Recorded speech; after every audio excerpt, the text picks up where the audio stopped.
Welcome back to another episode of Harmonious at Lunch, the show that fuels your business success. I'm Brandon Gano, your host and guide through the world of harmonious business growth.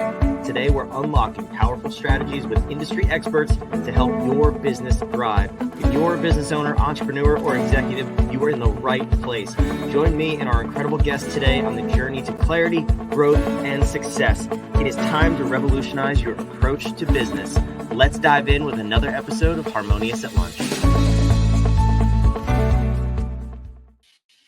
Welcome back into some more bite-sized business advice. And today we're talking about buying businesses, whether you're new to business, you've never owned one, or even if you're in business and you're looking at growing through acquisition.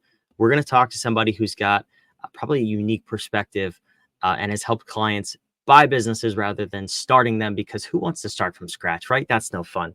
But let's dive in here, see how we can learn to grow our businesses through acquisition here. So Jeff Villwock, welcome to the show. Thank you for being here. Thank you, Brandon. I'm looking forward to our conversation. So I have personally never bought a business, but I have sold a business. And it was an interesting process. It turned into a disaster. We can unpack that more later.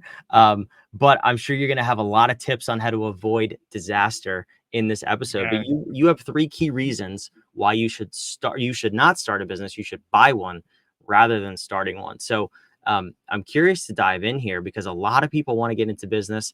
A lot of people paint this beautiful picture of entrepreneurship. Sure. Can we first, before we dive into why, can we talk about who? Like, who should be in business pursuing entrepreneurship and business ownership, and who should maybe not, based on your experience?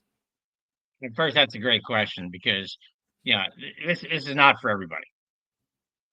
Owning your own business, needing to get up every morning, start from scratch over and over and over again, year after year after year, decade after decade, not for everybody. And so, being your own boss, sounds great to a lot of people. And yet there are some people that just have this burning desire. I mean, they just have to, be running their own show for whatever reasons. And, typically they're very talented folks. They're, what we call them entrepreneurial, right? And so, those are the folks that really want to get into business for themselves. And so, if you're sitting in a job and you're hoping to get rich on your 3 to 5 year average cost of living increases, good luck to you. Not going to happen. But if you're the kind of person that is just, and again, there's a gut need, to do something else, then you got 2 alternatives. You can start a business from scratch, or you can buy an already profitable business. And the thing with starting a business from scratch, I mean, everybody thinks they're going to be the next Facebook. All right. You're not going to be the next Facebook. And so the reality is that about 90 to 95% of all businesses that start fail in the first 5 years. 90 to 95%. That's not a very good batting average. Okay. If you start a business, you're not pulling a salary. Business has no money. You're trying to get a product or a service off the ground to get to the point where you can actually live off the business. Often that takes 2 to 3 years if you ever get there. All right. You have no benefits. No health insurance comes with that. No 401k comes with that. Nothing comes with it. All right. So you have you've got upside, obviously, if you can make it work. But your batting averages are just so bad against you. Now, take a look at buying a business. Okay, you could go out and buy a profitable business. It's making $200,000 a year or $500,000 a year or more, whatever. Well, on day one, you have a salary. On day one, or depending on the plan, maybe at the end of 30 days, you have health care, dental, vision, a 401k plan. You got whatever benefits that company already has for its employees. You get that on day one, and the business is already generating the cash to allow you to do that. So, yeah, if you're the entrepreneur, you have a young family, and you're trying to get off the ground. I mean, one's putting a gun to your head, and the other's serving you up on a silver platter. Which one do you really want? I don't know, Jeff. I've started 3 businesses so far, and you kinda just talked me out of starting any more. I, uh, Well, I you started business. I've started businesses. Yeah, it's tough. It's very difficult. And unfortunately, the fact is that most of the businesses that I've started, and probably most of the businesses that you've started, and you get them up and running, and they get to a point, and for varieties of reasons, they don't get past that point. Right. Whereas, again, if you're buying a business, you can determine where on that life cycle you want to buy into. Anyway, for a lot of people, buying a business makes a whole lot more sense than starting from scratch. Absolutely, and I'll even say, in that business that I mentioned that I sold, um, even venturing into new product lines or revenue streams, to me, I tried to do it once with, floundering success. We had a really stable, really profitable business, and I said, "Let's kind of try this out and see what happens." And I wouldn't even recommend doing that. That to me is starting another business from scratch. I would rather acquire that revenue stream or that product line from somebody else who's already has the customers, already has the marketing, doing it profitably, and bolt it onto the business. So I would go so far as to say, even for existing companies, you Oh should be yeah, looking at acquisition rather than starting product lines from scratch. It is, I mean, it is a road not many people are cut out for. Not even saying that I'm cut out for it. I'm just saying I've done it multiple times and I've yeah, seen the good and the bad. yeah. I've got a client right now that is in the building business. They build homes. There's another business, yeah, not too far away that adds plumbing supply and adds other things, all going into new homes. And as he was looking at his business, said, the biggest hole in the business, where all the money's going, are into certain subcontractors, Yeah. plumbers, electricians. Why don't I go out and buy a small plumbing company? And now I get to keep that piece of the puzzle. And it makes perfect sense. So you're right, for a lot of businesses, there are verticals. I mean, or you're buying your competitor. You're buying market share. Well, that's great too. And in a lot of business, it's far easier to buy that market share than to take it through increased marketing and whatever else you could do to shift market share. And certainly buying into different verticals, often it makes a lot of sense. You just have to be careful that you've got the bandwidth to manage that, and hopefully you're buying a business with the management in place. Because if your expertise, for instance, is building homes and not in running a plumbing business, right? You want to acquire a business that's got somebody in place that knows how to run the plumbing business. And so, I mean, with that caveat, it makes perfect sense to try to grow by acquisition. Yeah, absolutely. So I want to talk about the 3 keys because whether you're jumping into business for the first time, you want to go the buy route rather than the start from scratch route, or you want to jump into a different vertical, just like what Jeff was just talking about with building and plumbing. You have 3 keys to make sure that's done right. So let's address these 3, and maybe I'll share a little bit of my story about how it turned into a disaster, depending on what Jeff says. Maybe I won't. Maybe that's a later episode. I mean, Jeff, we could have a whole comedy I tell series you, on buddy, TV yeah, with this I've crap. done. I'm sure you Oh, could too. yeah, I've done over 2.5 billion in transactions. Yeah. There's probably nothing you're going to tell me that I haven't already seen. But yeah, every once in a while, you're in the middle of a sell side transaction and stuff just happens.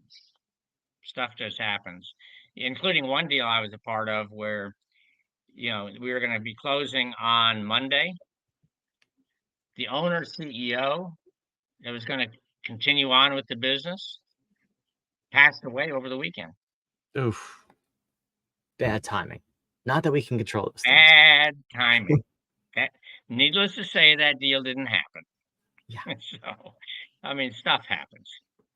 Yeah, So those are the unforeseen circumstances. But as far that's as right. what's in our control or what we can kind of not predict, but kind of look out for, what are the 3 keys you have for people as far as getting into buying a business? Well, the first thing you need to know is what you want to buy. I mean, some people have a real skill in a certain area. Okay, barbershops. I mean, I'm trying to come. Yeah, if you got a hair background, you want to buy barbershops. If you used to work in a car wash and you ran a car wash for somebody else, you saw how profitable it was. You want to buy car washes, right? I mean, whatever it is, you got something. I'm working with a client now who's got an engineering background. What he wants is to find a manufacturing or distribution business that's not running real well. Profitable, but it could be so much more profitable with better systems. And he's an expert in going in and figuring out how to move product more efficiently or how to do a manufacturing process more efficiently. And that's his secret sauce. I've worked with other people that are great marketers. All right. What they want is to find a product or a service, typically a product, that is currently being sold, currently successful, but whose sales could double or triple or quadruple with the right marketing. They go into that business. Their focus is going to be, I'm going to take this business from $3 million a year to $10 million a year. And this is how I'm going to do it. So the first thing you've got to ask yourself is, what do you want? I've had a client come to me. I just completed his first acquisition. He said, Jeff, I want to buy $1 to $2 million in cash flow. He said, I'm not looking for a job. I'm not going to be there day to day. So I need a management team in place. I need a business that's far enough along in that growth curve that you've got the right people already in place that want to stay. And he said, now I'll be glad to, oversee and, think through and help them determine growth pattern, all that. But really, what I'm really looking for is put capital to work. Okay. And obviously that guy had a balance sheet. And so we just completed the first acquisition, 6.5 million in sales, nicely profitable. He'll do very well with it.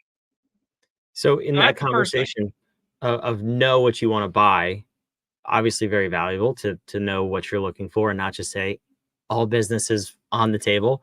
You did bring up 2 kind of distinct paths. One is you want the cash flow route, and you want to be more absentee. The other one, it sounds like, let's use the marketing example. You have a specific skill or talent or passion, and you want to use that passion or skill to enhance the current business. Sounds like they want to be a little bit more active in the business. Yeah, and Probably most for the people I think that, want to get into, be an entrepreneur, get into business, want to be active in the business. right. So how, I mean, And is there one you see working out better than the other? I mean, the 1 to 2 million in cash flow, you want to be an investor really, and the other side, you want to be a little bit more active and run the business. Do you see success patterns? no, I mean, either way works just fine. I mean, again, you have to choose the right business. You got to make Mhm. sure the right people are doing the right things. And, and then they need their guidance as to, how we're going to grow it, going forward. And whether you do that and you're in the business 1 day a week or you're in the business, you know, 12 hours a day. I mean, both can be successful. Yeah. Assuming you find the right one, like you said. So we'll keep that on the table. That might be one of the other 2 keys, but I'm curious. So knowing what you want to buy, very, very important, obviously, for very obvious reasons. But what is the second key that you offer to your clients? Well, the second key is, how do you do your due diligence? All right. Mm, So you find this business. generally you sign a non-disclosure agreement or an NDA. You get their financials, and you're looking at them, and you say, "Ooh, this looks really good. I like this." Now, what do you do between that and closing? Well, you better do a deep dive diligence into the simplest thing, into their checkbook. All right. I was working with a client probably 6 months ago now. Going to buy a business with $450,000 in cash flow. Great. Looked good. And this guy had contacts that would help him grow this business. I mean, it sounded really, really good. So we got the checkbook. Well, if he was earning $450,000 a year and was taking about 200 out of it already from salary, healthcare, I mean, lunches, dinner, I mean, whatever the guy was pulling out of the business, that should leave about $250,000 extra, right? So I've got 3 years of bank statements. I want to see where the $750,000 went. First question I asked, seller, have you taken any distributions in the last 3 years? No. Oh, okay. That's interesting. So your bank balance actually went down over the last 3 years. Where's the $750,000 that you should have? Oh, well, we've got capital expenditures. This happened to be a business that had to spend about $100,000 a year, as it turned out, in CapEx to maintain their business. I said, okay, great. That's 300 grand. There's 450 left. Where is it? Oh, well, I don't know where it is. Well, you better take a look at your accounting. So, I mean, simple stuff like that. A lot of, there are some pieces of due diligence which is very complicated, but that part's simple. And that's the first thing you do, because if you don't pass that test, you don't pass anything. Well, I'm curious You're about out of that. What the 450, was that on a P&L, or where did that number even come from to then not know where the But it rest of came the through a business broker who didn't look at the bank statement, who had no clue where the numbers were coming from or why the numbers were the numbers. was it a made up He number didn't though? ask. What's that? Like how did that business owner get to 450? Did they just pull it out of their butt? No, their accounting was absolutely horrendous. Uh-huh. And that was obvious, even just in the book that the broker sent me. I'm just looking at these, financial statements that, client, this isn't right. Right. I don't know what is right, but I know this isn't it. I mean, it was so bad. And so at the end of the day, he just didn't, the business owner didn't know what he was really making, and was shocked to learn that not only didn't he have that 450,000 in the bank, his bank balance had actually dropped about $50,000. He's now missing $500,000 in 3 years. And on that rate of decline, in about 4 months, he was going to be out of cash. So not only have you not taken distributions, you're going to have to put money back into this business just to keep it going. I mean, obviously our due diligence stopped at that point. We said, next. So, Yeah, makes sense. the diligence part of it is incredibly important, because once you sign on the dotted line, once you buy the business, it's yours. It's yours, buddy. And, and if you find out that something hasn't been represented properly, there are some remedies. But now you're getting into a legal system where you really just don't want to be. I mean, I've been there, I've done that, missed something. It's not a good experience. So you have to do due diligence. The last thing you need is you need to get the right financing. All right. So we're talking about buying a business that's doing $500,000 in cash flow. All right. In round numbers, generally that goes for about 3 times. So call it $1.5 million just for our conversation today. And so if you don't grow the business, you earn back the entire purchase price in 3 years. If you grow the business, hopefully it'll be less than that. So how do you finance that? Because most people obviously can't write a check for $1.5 million. All right. Well, depending on the assets in the business, you can either use an SBA loan, small business, loan from the U.S. government, subsidized by the U.S. government. You do that through a local bank. And those loans are great because they've got very long-term paybacks, like 10 years. And if there's real estate included, 25 years. So, it's really, very good financing for smaller deals because your local commercial bank, wherever you have your checking account, is very unlikely to be able to provide you with a loan.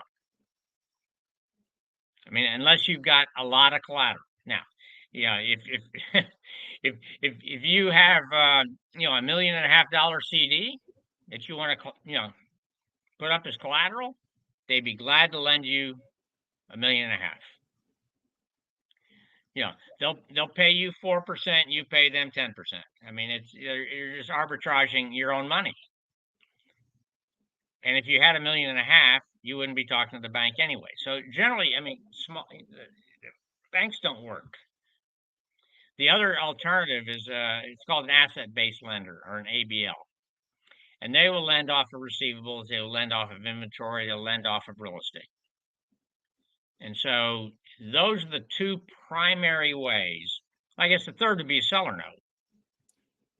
You can go into any business and say, I want to buy you. And they said, okay, great, purchase price $1 million. And you say, fine, I'll agree to the purchase price. You just finance it for me at 5% over the next 7 years. If he says yes, you own the business. No money out of pocket. Your seller just financed it. Now, that's not likely to happen very often. But those are the three primary ways to get a deal done: SBA, ABL, seller financing. And often it's a combination. Yeah, no, I was going to say there's you can also combo those. If the bank will put up half, the seller will put up a quarter, then you really only need to put down a quarter, or figure out whatever combination it comes out to be. But yeah, there's a lot of creative ways to get in business too, to buy a business, excuse me. Yeah, there are. Yeah. No, this is a good conversation, Jeff. I'll save my horror story comedy for another day, but everything Well, you call me basically back. said, I'd love to hear about it. we'll talk offline. I'll share it publicly another day. When we're out of the legal system, there's your little gold nugget for the episode. There you But go. yeah, everything you're saying, the first one is really the most important. Know what you want, know what you're going to do with it. At least that's why we're where we are in this case. But no, this was absolute gold of an episode. And I'm a firm believer. Do not start from scratch if you don't have to. Don't reinvent the wheel. Someone's already in business, probably wants to get out of it. There's so many people exiting their businesses without a plan and they just close up shop. Like, see if you probably get it for pennies on the dollar at this point. Yeah. There's a lot of industries where you can probably get a really good deal. And Jeff is your guy if you need help exploring that option. So Jeff, I really appreciate you being here. And then just real quick, you had a YouTube video for the listeners. What's that all about? We've got a YouTube video, talking about, what do you want to buy a business? Do you want to start a business? And that's a great place to, to start. My email address is real simple. You see the name on the screen, Jeff Villwock. So just Jeff at jeffvillwock.com. It's very creative. And, and you have a direct line to me. There's, go take a look at the video. It'll be insightful, I think. Yeah, no, I appreciate that. We'll put the video and your website, which has all your contact info, down in the show notes. So wherever you're watching or listening, it's down there, down below. And make sure you subscribe. We want to make sure that we continue to put out this content for you every single day of the week. So whether you want to start a business, whether you want to get into business for the first time, or you're looking to expand through acquisition, whatever it is, we want to keep challenging the way you see business and help you build a more harmonious business and life. That's what we're all about here. We'll see you on tomorrow's episode. Thanks for being here.